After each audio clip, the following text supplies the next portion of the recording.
Hi, I'm Scott Stockner, and this is AEP 880, Mod 1, the introduction. All right. All right. Um, my name is Scott Stockner. I'm sorry, I'm tired. I just rolled in from football practice. We are still in school down here in Chapin, South Carolina. We get out June 18th, and we've already started football practice after school. So it's a very busy time.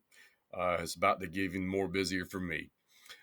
But the basically Chapin is it's a lake town. We're on Lake Murray, right outside of Columbia, South Carolina, and we're in we are a big school. We're 5A, which is the biggest classification in the state, but we are the smallest 5A school in the state. Um, so it's kind of an interesting, how should I say, setup, if you will, especially from a coaching standpoint. Um, my work experience, I've been teacher of the year for this next coming year for 21-22. Yeah, the desperation level is quite high at Chapin. So I've been teaching for 24 years. I coach football. I'm the defensive coordinator. Um, I had an administrative role for 6 years out of the classroom, and my duties for that was I was a cell coordinator, which basically is an acronym, but it's the at-risk kids of our school. I was involved and over the program that selected them and got them in the right classes and tracked them and gave them the resources and the help and made sure they get out. Um, I am still currently the summer school director, and that is about to be a tidal wave of students because of COVID. So that's the other busy portion that I have. I also run what's called Eagle Enrichment. Go over the Chapin Eagles, and E squared for short. It's a peer-to-peer tutoring activity that basically I gather our AP honors, mostly AP students, to peer tutor our struggling students. And I raise money by grants and donations and talking to businesses and organizations, and I pay the tutors. Um, it's a pretty good deal. So it's a lot of work, but the benefits of it, and there's a picture of it. Oops, right there of the tutoring sessions going just actually just a couple of weeks ago. Um, at one time, I was the SAT student assistant teams coordinator, the graduation team leader, recapture facilitator. Basically, that's tracking attendance, making sure kids who have missed too many days get the seat time they need. And that was a lot of work and dealt with a lot of money. Um, I also assisted administration in discipline and searches, student retrieval, student interviews, a plethora of other issues. And even assisted the SRO with investigations. And I've been to some um, court cases and trials and so forth. So it was quite an experience there for those 6 years. But we ran out of teachers, and so they had to kind of put me back in the classroom. So, that's where I've been for the last about 4 years now. So I am itching to get back out of the classroom, quite honestly. Um, a little bit about my family history. It's kind of unique, to be quite frank with you. Hopefully, I can keep this short. Um, I am adopted. It's quite an unusual story about being adopted. In my case, because I didn't find out till I was 17 years old, and it was quite a shock, if you will. And I look nothing like anybody in my family. They're all like 6'7", 6'5", 6'4", 6'3", 6'9", and here I come rolling in at 5'10". So it's uh, quite a story, but it all worked out for the best overall. My wife is a first grade teacher.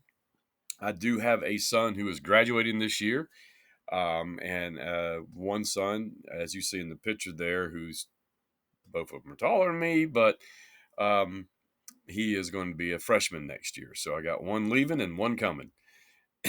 And my brother is a retired public school teacher and football coach. His wife still currently teaches.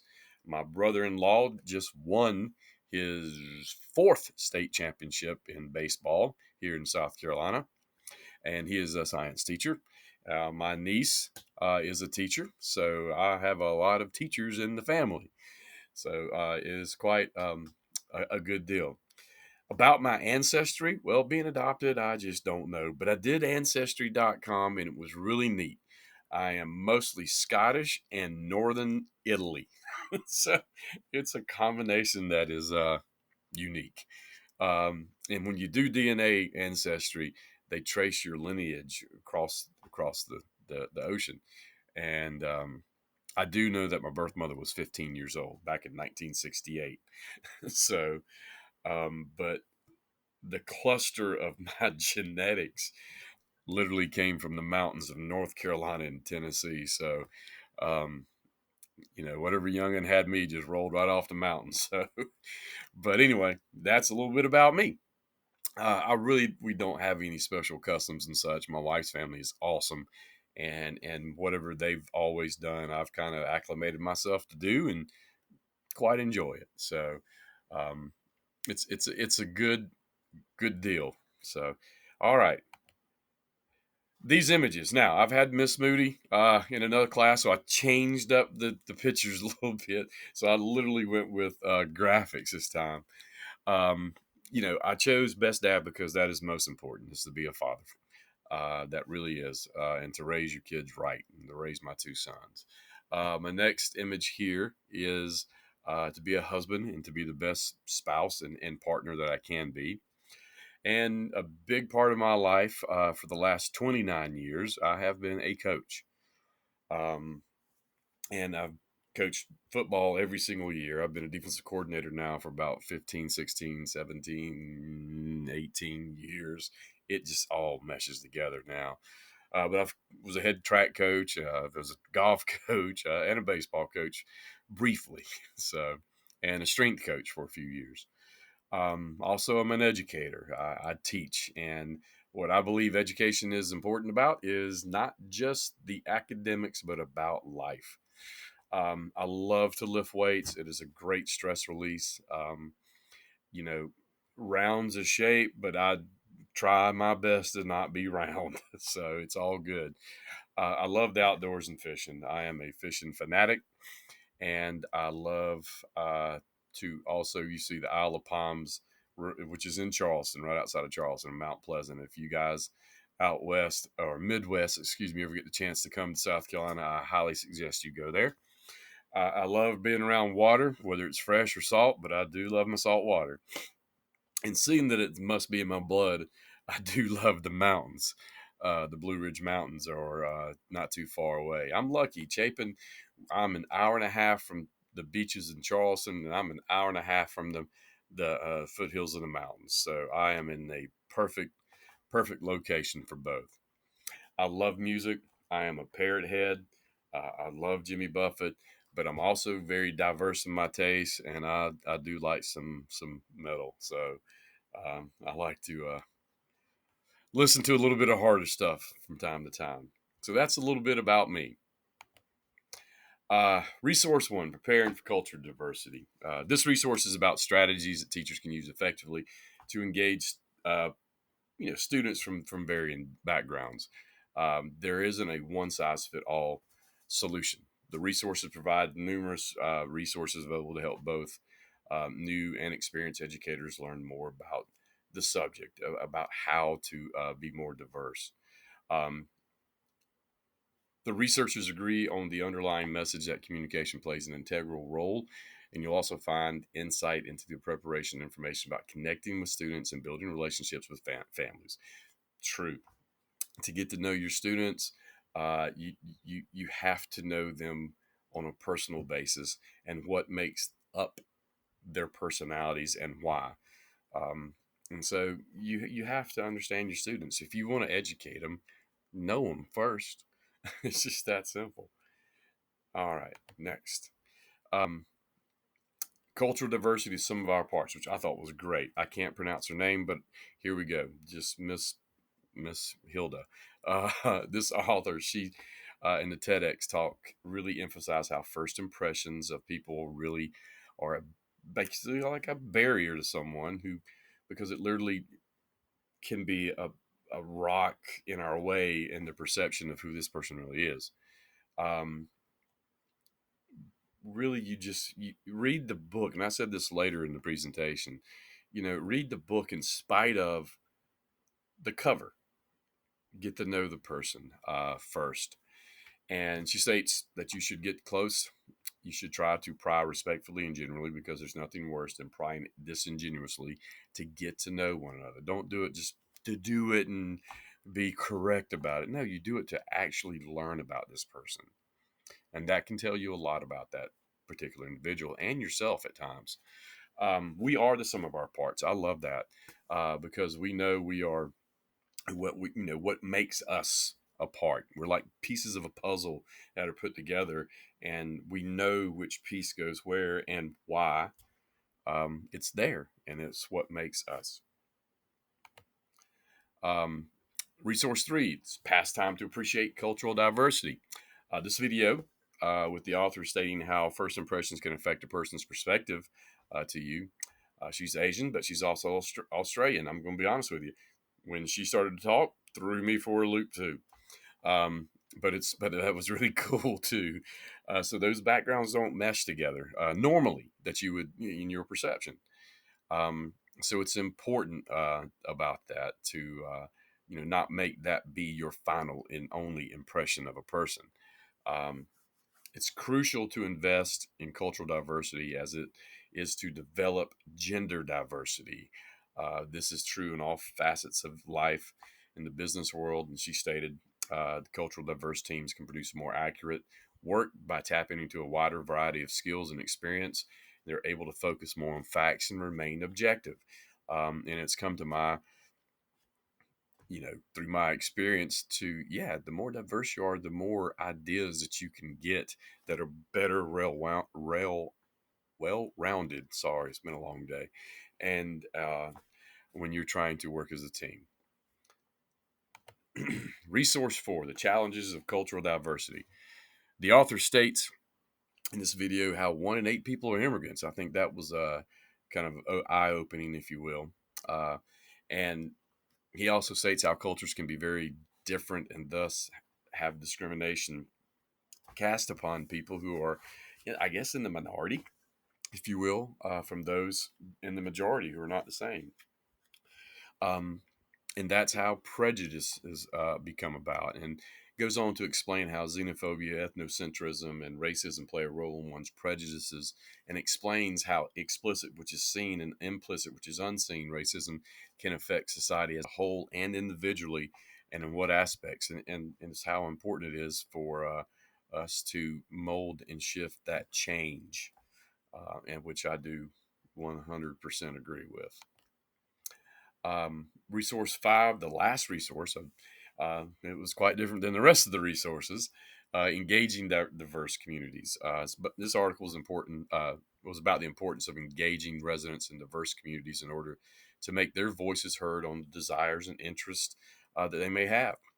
Many people of color have obstacles that prohibit them from engaging and planning in activities for their own community. Everything's done, and it's been done for years usually. They need to have a say so. Uh, Participation should be regarded as a strategy to increase democracy as well as give power and voice to communities who have politically pretty much been unrepresented in the past for the most part. Um, in this way, participation is seen as propelling mechanisms of combating uneven development and learning from communities about how to improve their quality of life economically, socially, environmentally, or culturally. There you go. Familiar characteristics. Do not let first impressions make the final impressions. Like I said, read the book in spite of the cover. Get to know the person, what makes that person tick, what makes that person's blood flow, and then you'll get to understand them. Give every family the chance to voice opinions and concerns on issues that involve their children, their school, and their community. I do believe that is an important part of our society that needs to be addressed. Excuse me. See that there is equality and representation of both culturally and gender in the aspects of positions of leadership. Um, yes, it cannot just be all one type. Um, there has to be some uh, diversity among us because we are diverse. Um, Application of new knowledge. Make sure school events are culturally appropriate and responsive to all. Give voice to students and what they think is culturally appropriate and responsive in those school events. So make sure they have the say so within this. Relevancy statement. Correlation, excuse me. Tired. But correlation.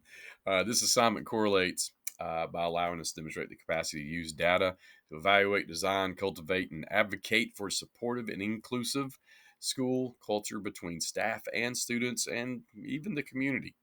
The various resources here enabled us to gain insight into the tools and the mechanisms in order to achieve this. The relevancy statement. This assignment is relevant to my current learning because of the importance it is to ensure that all students are embellished with the same opportunities.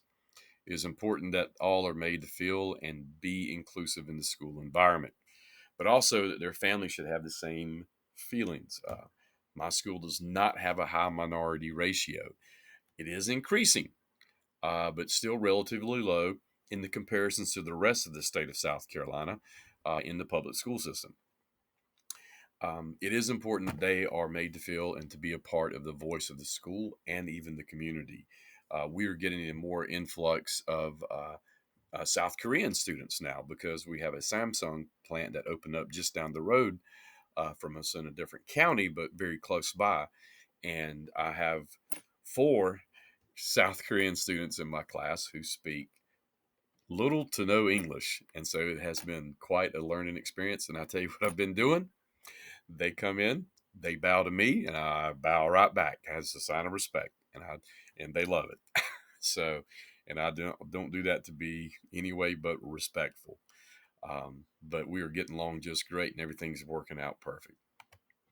Personal reflection. As a school leader, this assignment is a great source of information and ideas on the importance of appreciating the cultural diversity of my school. Even though there's a small percentage of minorities of all races, it is growing every year. This assignment gave me great insight on how to be better prepared to help my staff to become more culturally inclusive to the changing school population. By holding PD sessions on some of the ideas and resources, and is one way of doing this. Another is to have an early assembly to present the sum of my parts, which I think is awesome. Again, to the school to show the students and the staff just what makes you you. And that is a better way to explain why it's important to get to know someone than just pass judgment on the first impression you get. This is to create a more inclusive and equitable school environment for all students, and to give the staff a little bit better idea of what makes kids who they are. Um, and that is my resources. I hope this was good enough, and thank you for your time.